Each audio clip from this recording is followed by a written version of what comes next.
The story I'm about to tell you is a very horror story, and the writer of the story is Edwin Croy. So let's jump into the story. The Accidental Funeral. I don't know how to start this. I'm still in shock. Like they say, it is best to start from the beginning. And another thing I'm going to tell you that this story will be divided in different parts. Within 3 parts, I'm gonna cut it. So then you have to wait for it. So yeah, again let's start that. I don't know how to start this. I'm still in shock, like they say. It's best to start from the beginning. I'm a salesman. I sell fax machines, talk about a dying industry, but it pays surprisingly well. I travel the country with Darren. He's not my boss, but my senior. I do the tech demo, hardly modern technology, and not very taxing. And he does the commercials. We live quite far away from each other, but as our meetings are usually London way, I pick him up and drive the remainder of the journey together. But yesterday we were late. I hated being late. There is nothing worse than a bad first impression. Presentation comes first always. Wear a suit and clean shoes. Darren said you can tell a lot about a person by how clean their shoes were. Second is punctuality. I told Darren to phone ahead. Tell them we were going to be a little late. I told Darren to phone ahead. Tell them we are going to be little late. He said we had been fine. He knew the area, and it was only going to be a couple of minutes. We sat in traffic behind a three-way stop light put there for road works. When the cars finally moved, I was initially relieved. Before seeing the road was closed in the opposite direction, I made a mental note to worry about that later. He thought that I don't need to worry about it right now. The car park was empty, except for a single. I saw sweat down his forehead and disappear under his collar. His black tie was pulled around his neck, making his skin fold over.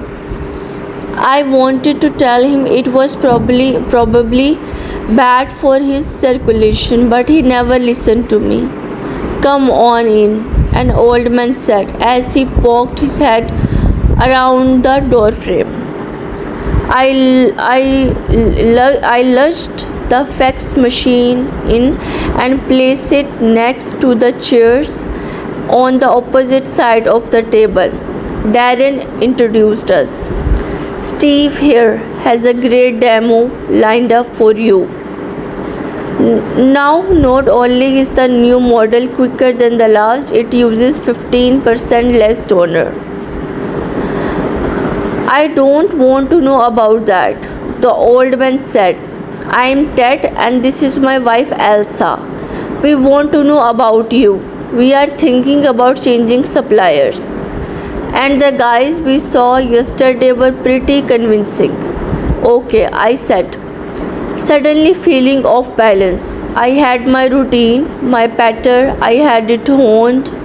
I wasn't used to forget it. What do you want to know? I said, leaning back, reaching for my tie and releasing it wasn't there. We don't wear ties here. You're fine? That's smiling at me. How old are you? I'm 32, sir. Been doing this job for 10 years now.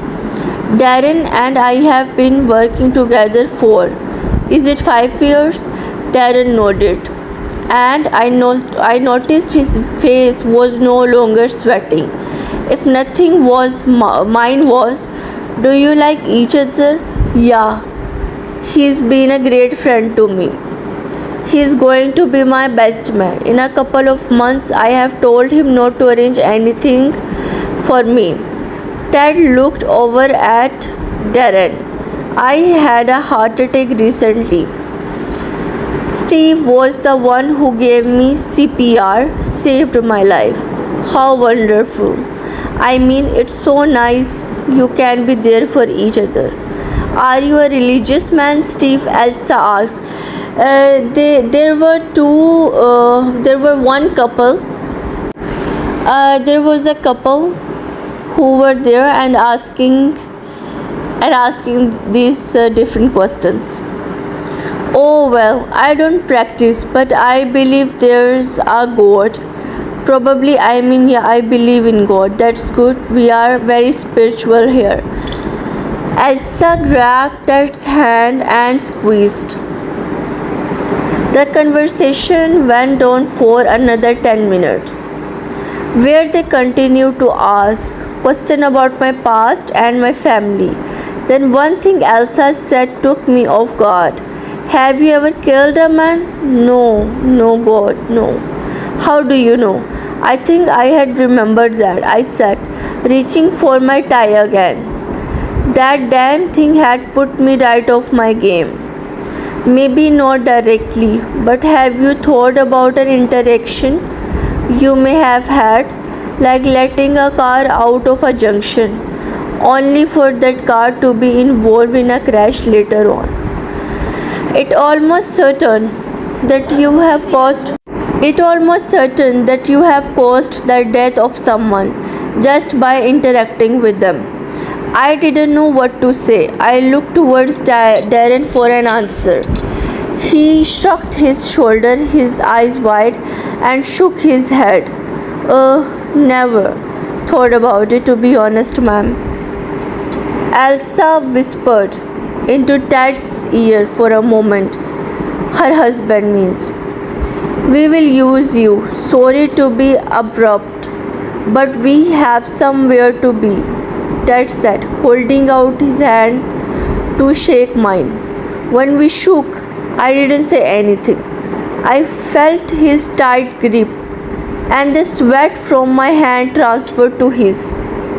I will write up the paperwork and get it over to you in the morning, Darren said, as he stood up.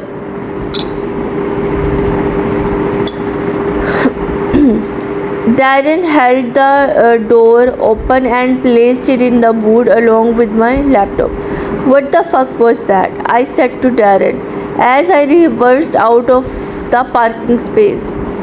A sale, he said. They loved you. I knew they would.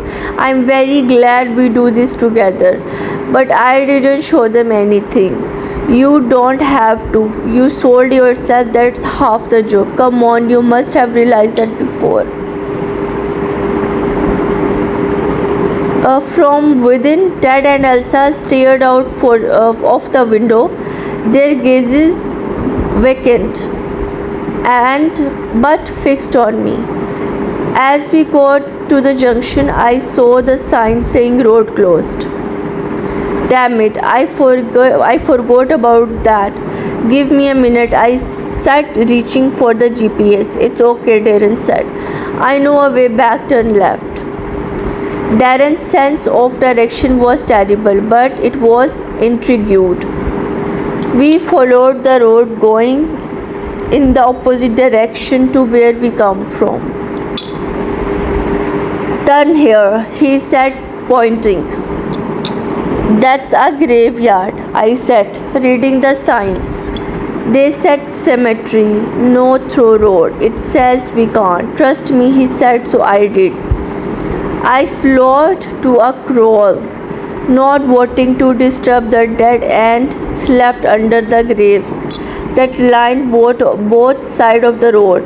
We were in the old section, All the stones were either broken or leaned heavily or both. We followed the road as it bore to the right.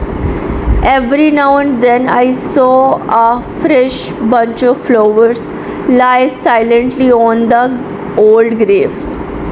I wondered if I wonder if the groundkeeper put them there or distant relative. I felt for the people who lay there forgotten. Maybe they didn't have family anymore, or maybe they didn't care. It was then I knew I wanted to be cremated.